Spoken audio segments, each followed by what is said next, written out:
All right. Welcome. This is the Homicide Canada podcast.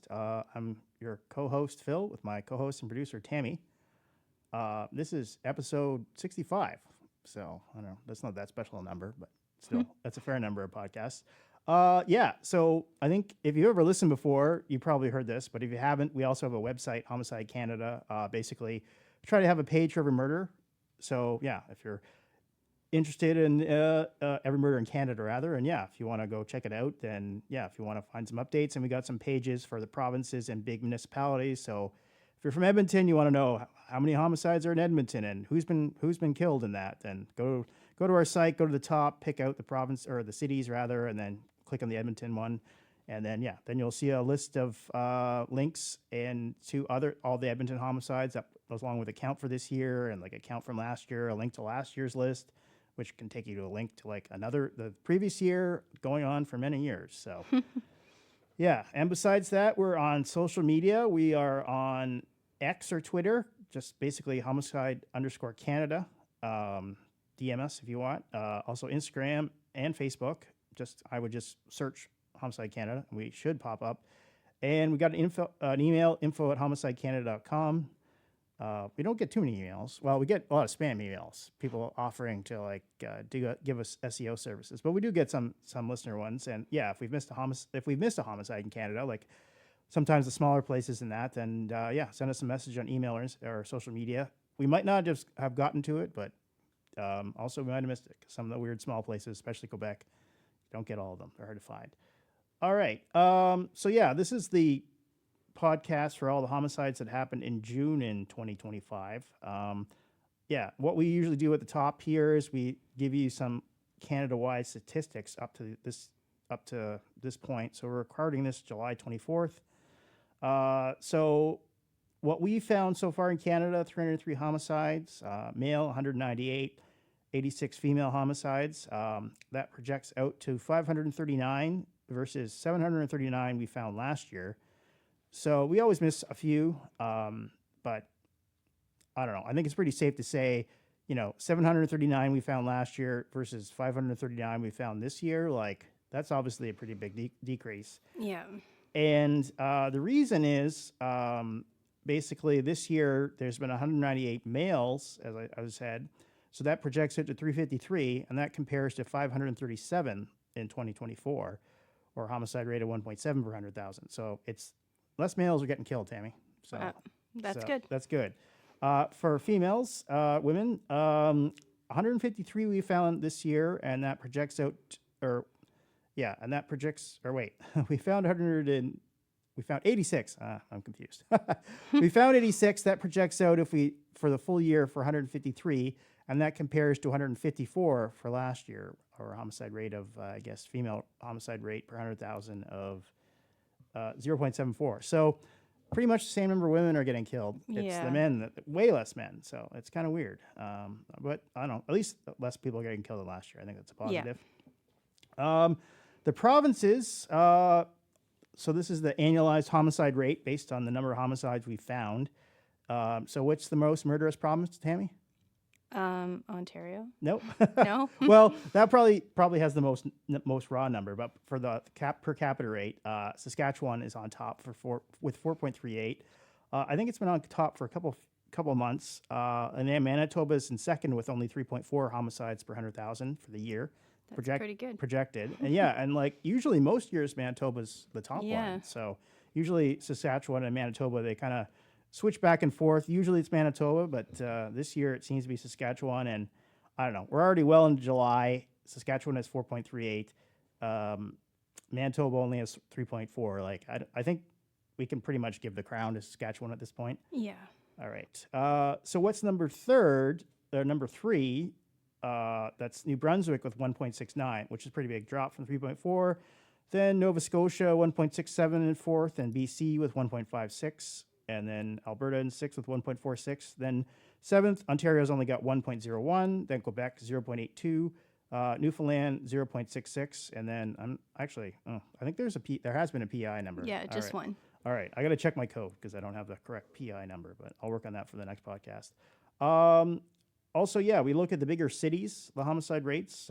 So This is select bigger municipalities. So Regina and Saskatchewan's on top with 5.5. Vancouver is next with 4.84, but there's like kind of a caveat with that because I think almost all the homicides are from that one. What was it, Lapu? Lapu. There 11 of them were from that. Yeah, where the guy drove into all those people. And Yeah. that. So if that incident hadn't happened, Vancouver would be a lot less. I think probably like way down the list. Winnipeg 3.56, Edmonton 3.17, Ottawa 2.27. A little surprising, being in fifth on our list. Montreal 2.22, Hamilton 2.19, Calgary 1.63, Halifax 1.62, Toronto all the way down at 1.47, Brampton, suburb of Toronto 1.36, Vaughan, another suburb of Toronto, only 0.55, and Mississauga, another suburb of Toronto, only 0.5. So some low rates there. And I thought I would look for a couple things. Like we've been talking about why the homicides are down so much. So interestingly, Toronto, I got the stats here. So year to date, there's been 23 homicides that we found in Toronto. Male 21 versus only 2 female homicides. So that's kind of interesting. Not many women getting murdered in Toronto recently. And that projects out to a total of 41, and that compares to 85 last year. Crazy. So, and we've been, I think on our page, I think we have somewhere like a graph or a thing, or maybe it's a table that shows all the homicides in Toronto going back like, I don't know, 30 years or something like that. And I don't think there's any year that they've been that low. So, yeah, that's really low. I think one year it was almost up to 96 yeah, or something. Oh, yeah, exactly. So I don't know what the difference is in Toronto. Like, one thing is that the male number's down and the female number's down. So I'm not sure exactly what's going on. Another thing is that this just is in Toronto. In Ontario, there's been 90 homicides we found so far, 62 males versus 26 females. And that projects it to 160 for the year. And that compares to 239 we found last year. Wow. So that's like a big decrease. And I've looked at some of the other provinces, and there's not that big a change. So I don't know what's going on in Ontario, but there's like a lot less people getting killed this year here. So it's kind of weird. All right. So for the June statistics, there were 50 homicides compared to 61 in June of 2024. And that's a decrease of 18%.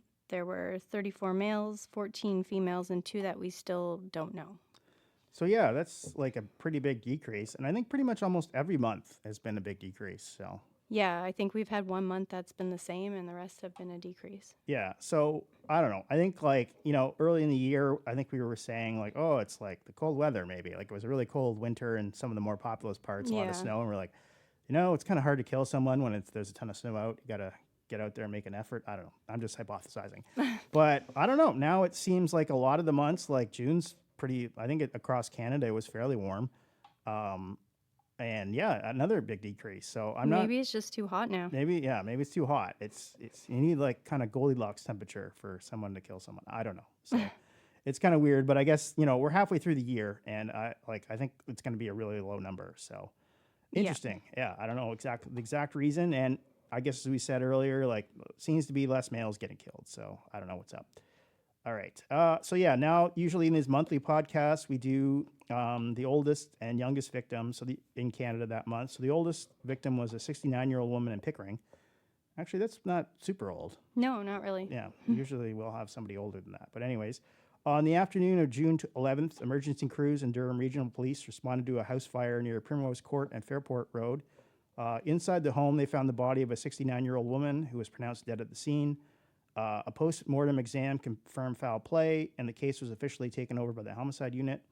On June 17th, police arrested 34-year-old Sandra Catino, I think that's how it's pronounced, at Pickering.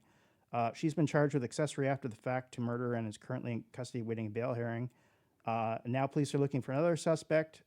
Police announced that the 34-year-old Elston Coutinho is wanted for second-degree murder. I guess, do we know if those two are related then, or?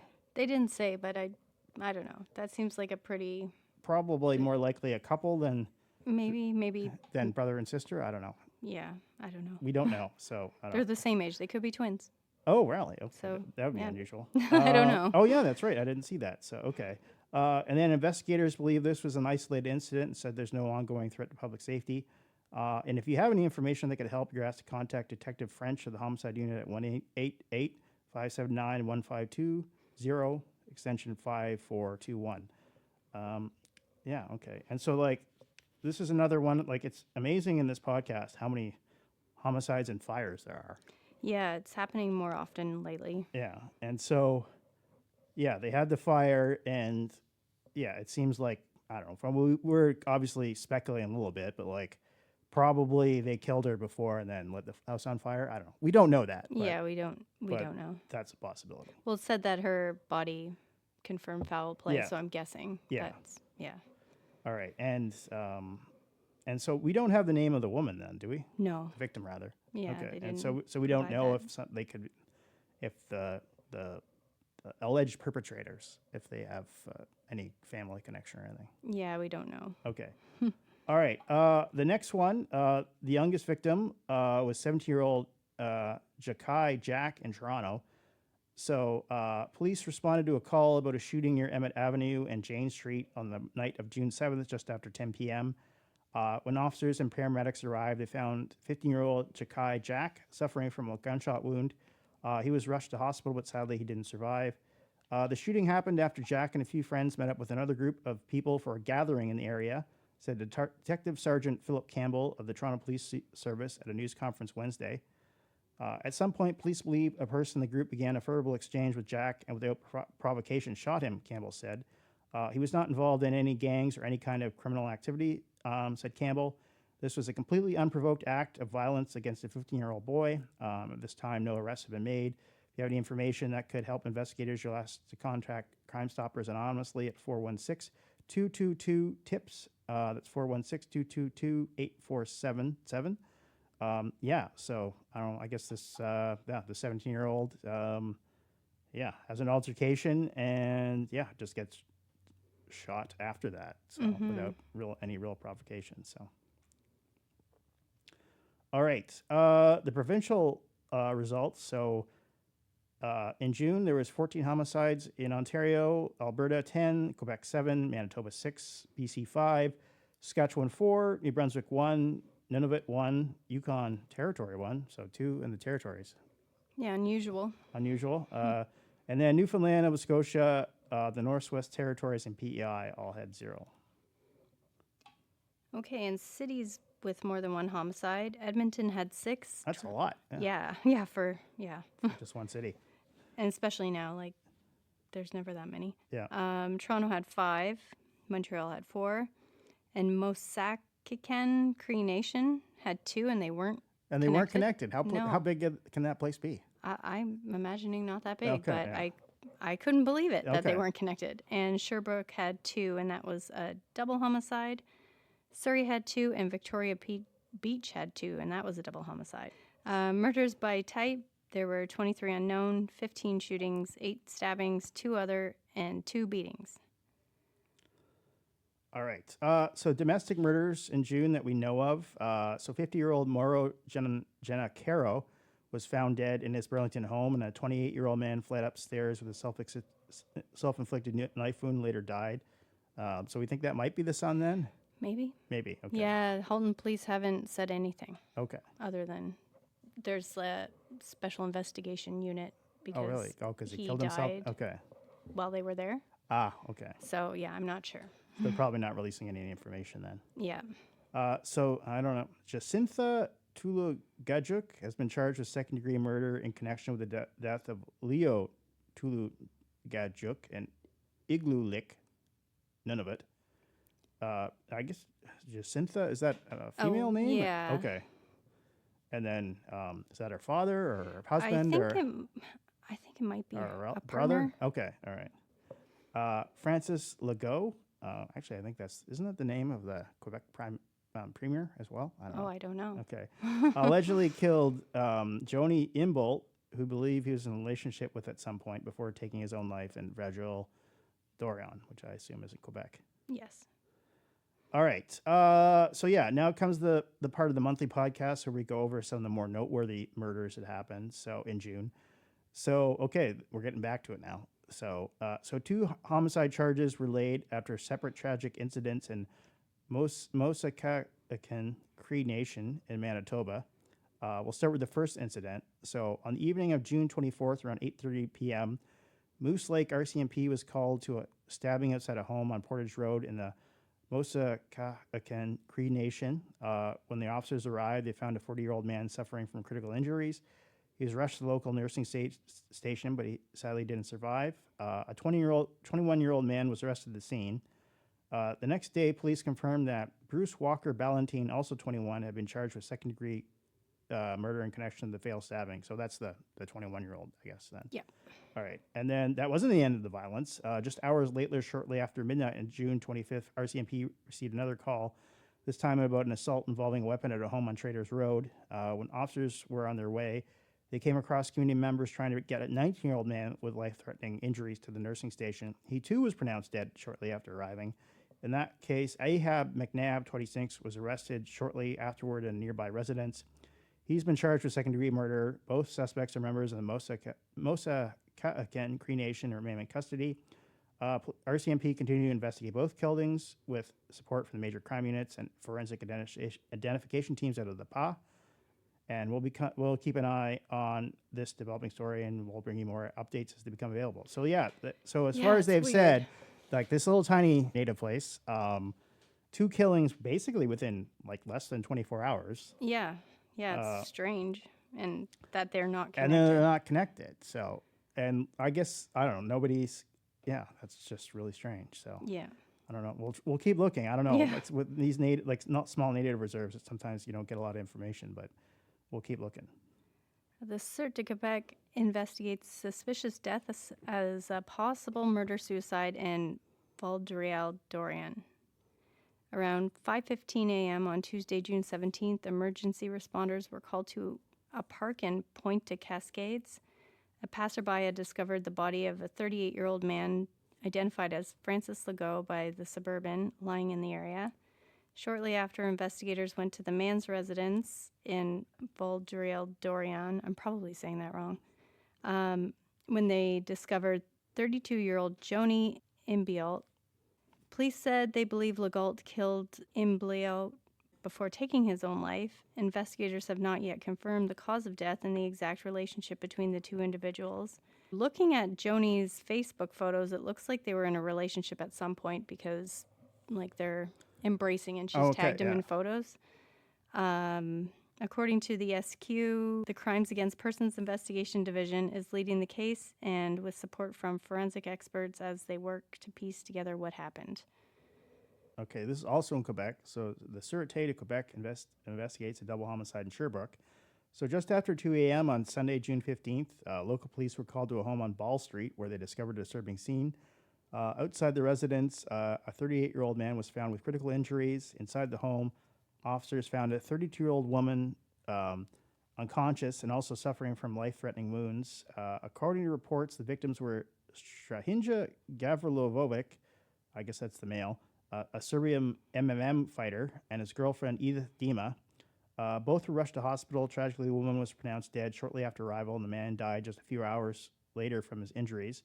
The case has now been officially handed over to the Sûreté de Quebec, who have confirmed that both deaths are being treated as murders.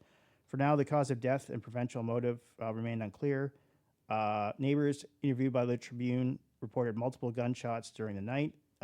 Police are continuing their investigation, and forensic teams are working to piece together exactly what happened that night. We'll be following this developing story, and we'll bring you more details as they become available. So Gavrilovovic competed in 14 MMA bouts during his career, securing 8 wins and suffering 6 losses, so over 500. His final fight took place in 2022. So obviously, probably a tough guy. You would think. You would think, yeah. Like somebody told me they're fighting like an MMA fighter and had fought 14 times and won more than half of them. I'm probably not going to challenge them to a fight. So, no, that's probably why they brought a gun. They brought a gun, so yeah. 21-year-old Alexis Nodal identified as the victim of a fatal Penticton shooting. Just before midnight on Saturday, June 7th, Penticton RCMP were called to an apartment building on the 600 block of Lakeshore Drive after reports of a shooting. When officers arrived, they found a woman suffering from fatal gunshot wounds. The victim has since been identified through social media as 21-year-old Alexa Nodal, a young mother from Penticton. RCMP investigate service team is now leading the investigation. Police believe it was an isolated incident, and they say there's no ongoing threat to public safety. One person was taken into custody at the scene but has since been released as the investigation continues. RCMP said they will not be releasing the suspect's identity at this time, and Staff Sergeant Scott Henry offered condolences to Alexa's loved ones, adding that Victim Services is working closely with the family and those affected by this tragic loss. If you have any information that could help investigators, you're asked to contact Penticton RCMP at 250-492-4300. So, and so young mother, and they haven't found they haven't named a perpetrator or anything yet. No, they took someone in and they let them go. Really? So That's always interesting. So. yeah.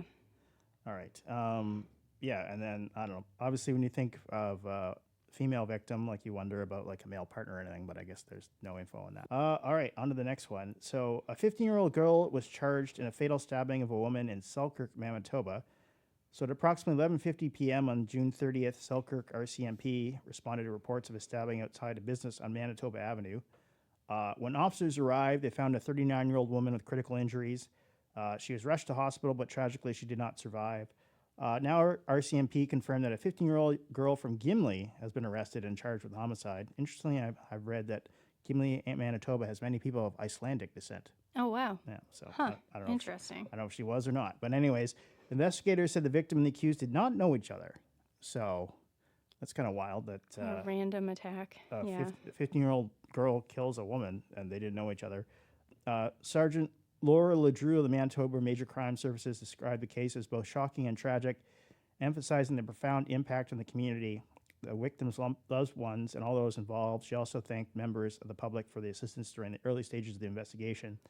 The RCMP is continuing its work to gather more information and ensure support is available for those affected. So, we don't know so it was a stabbing. Yep. And pretty late at night, but I guess, it could be like, I don't know, like a pizza place. I don't know. It's like, obviously women are way less likely to be the killers. Yeah. Women are less likely to be victims, but so a woman There's been killing a lot of teens yeah, killing people. that's right. A lot of teens killing people. So a woman killing a woman or a female killing a female, like that's pretty rare. So I don't know. Yeah. Yeah. RCMP seek the public's help after a woman was found dead near Edson, Alberta. The body of 37-year-old Nicole Joss was found near Edson on June 26th. Her death is now under investigation by the RCMP Majors Crimes Unit. Joss, who had no fixed address, is believed to have been in the Edson area somewhere between June 1st and June 26th. Investigators are hoping to speak to anyone who may have seen or interacted with her during that time. She's described as 5'5", about 130 pounds, with black hair and brown eyes, and we have a photo of her on our website. And the last time she was seen, she was wearing beige capri pants and a black long-sleeve shirt featuring a gray tiger face. If you have any information that could help the investigation, please contact Edson RCMP at 780-723-8800. Yeah, I guess Edson's not that big a place, or? No. Okay. No. But yeah, I believe they just posted that last week. So Really? Okay. Yeah. So it's like the murder took place, like, I don't know. or they think. Okay. Yeah. All right. So that's the end of the section for the homicides, the notable ones that happened in June. I guess the thing is there wasn't a lot in June. So now we go on, we give some updates on some older cases and that. So that's this section of the podcast. So Nicole Bell's remains were found nearly 8 years after her disappearance in BC. So the mystery surrounding the 2017 disappearance of Nicole Crystal Bell has taken a tragic turn. So after nearly 8 years of searching, Nicole's remains have been found in a rural area near Salmon Arm, BC. The 31-year-old mother from, hopefully I'm pronouncing this correctly, Sycamus, vanished back in September 2017, sparking widespread concern and coverage throughout the North Okanagan region. She was one of 5 women who went missing in that area between 2016 and 2017. A cluster of cases left many in the community shaken. So like 5 women, and 2016, 2017. That's not like a particularly populous area. So No, yeah, and like the North Okanagan, yeah. yeah, it's yeah, I've been there, and it's there's not a lot of people there. Well, I guess I don't know. But still, that's a lot of women. That's a lot of women, yeah, Yeah. over a short period of time. So on May 5th, 2025, RCMP and Salmon Arm were alerted to the discovery of human remains. The BC's Coroner Service later confirmed that remains belonged to Nicole Bell. Do we have any info like where she was found? Kind of like the woods, maybe, or No, they didn't say. Okay. They haven't said much. okay. Her disappearance has been treated as suspicious from the start, and investigators long suspected foul play. The case is also being looked at in connection with the 2017 murder of Tracy Genero, whose remains were found on a property along Salmon River Road, land linked to Curtis Wayne Sagmoan and his family. While police say the 5 missing women are not believed to be the work of a single serial offender, they confirmed that Nicole Bell's and Tracy Genero's deaths are connected. So that's interesting. So they found Genero's body earlier, Yeah. and then now they found. Actually, I guess I would assume Genero they found that fairly like not long after her murder. Then or I'm guessing. okay, and Yeah. then where this one's found like more like 8 years later in that. But then they're saying that they're saying that it's connected then. So and then Superintendent Sanjaya Wijaya Kun from the RCMP's Major Crime Unit confirmed that investigators are continuing to gather evidence and follow leads. So anyone with information is urged to contact RCMP at 1-877-987-8477. So yeah, this is she's been missing I guess basically 8 years, and then they've finally found the body, and I don't know. It's definitely like 5 women in like a short period of time. It's Yeah, you wonder if they don't believe it's a serial Yeah. killer, but it still seems weird. definitely. So next we're going to dive into the development out of Fredericton, New Brunswick. 3 murder trials recently came to a halt after significant error was discovered in the Fredericton Police Force major crimes investigations. An independent review has now been launched and led by Ian D. Scott, a seasoned Ontario lawyer and former head of Ontario's Special Investigations Unit. Scott has been tasked with examining the police force's major crimes management practices to figure out what went wrong. The police have been tight-lipped about the exact nature of the error, citing legal restrictions under the Canada Evidence Act. They say disclosing details could damage the administration of justice, so the public has been left in the dark for now. I think this, like, they say that it could damage the administration. I don't know. We're already, like, this, like, I think as the public, we're kind of disappointed at this Yeah, already. and didn't they already damage it by staying more murdered? Exactly. I don't know. Seems crazy, but the error led to changes being stayed against 5 individuals linked to 2 separate murders, one from 2021 and another from 2022. The stays meant that these cases won't be moving forward in court for the time being. Scott's review is set to begin soon, with public report expected by the end of this year. Meanwhile, Fredericton police have taken responsibility but haven't said whether this is a single mistake or a systematic issue. And government officials and the police chief so far have declined in comment in detail, and it's just leaving many questions unanswered. Yeah, like obviously, like New Brunswick is a smaller province. Yeah. I don't know. I've got a lot of relatives from there. I'm like, so this is, how many homicides is this? Is that 2 separate incidents. okay? And then, it's like I think if this would happen in a bigger place like Toronto or Montreal or Vancouver or whatever, Calgary, and like one okay. Like not great, but like multiple homicide trials. Like what are they doing out there? Like I don't understand. I did read some kind of scuttlebutt in the internet. I don't want to say too much that one of the victims was a bit unsavory in that, but I don't think that like just because they were unsavory in some sense That they deserve. like you like I don't know. We can't have like vigilantism out there. But yeah, so I don't know, like how could they have screwed up so badly, the police, and that they had to do this? So Yeah, that's kind of embarrassing for their police force, but yeah, so I don't know. The one thing is New Brunswick has under 1 million people, so and they, as we said at the top, they don't have a lot of homicides, so they're not probably super seasoned investigators in that because they don't happen that often. But You think then you'd be more thorough, like, Yeah, oh, this is something new. Yeah, so I don't know. Anyways, we'll keep following it. Yeah. All right. So, an Edmonton man with a history of violent attacks on transit passengers has been sentenced to 7 years in prison for a deadly unprovoked stabbing at an LRT station. Some of this information is Edmonton Journal. So, a man with a troubling history of violence in Edmonton's transit system has been sentenced to 7 years in prison for a deadly random stabbing at an LRT station. So, 29-year-old Jamal Joshua Malik Wheeler pleaded guilty to manslaughter in the death of 52-year-old Rukin Shah Nukanan Batawariye. Hopefully, I probably pronounced that incorrectly, but you can go to our website for the page. Who was fatally stabbed at the Belvedere Transit Center in July 2023. Nukunda Bataware, a father of 7 and refugee from the Democratic Republic of the Congo, had been living in Canada for 9 years. He was headed to meet a friend when an altercation broke out involving Wheeler and a group of people. Moments later, Wheeler chased the victim across the bus loop and stabbed him in the chest. At sentencing, Justice Kent Teskey acknowledged how the crime and Wheeler's previous attacks on transit users deeply shook the city and raised fears about safety in public spaces. He said the community needs to know that when people are at the transit center, they have a right to feel safe. In a powerful victim impact statement, the Nkunda Batare family said, "We lost not just a loved one, but a source of support, guidance, and strength. His killing has left a permanent scar in our lives." Wheeler's 7-year sentence falls between the Crown's request for up to 9 years and the defense's call for 6. So,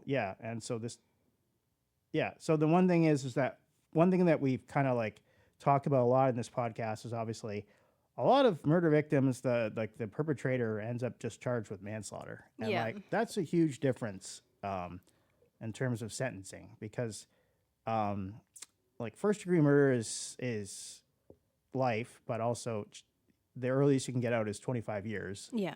Second degree, it's parole can be anywhere minimum of 10 and can be up to 25.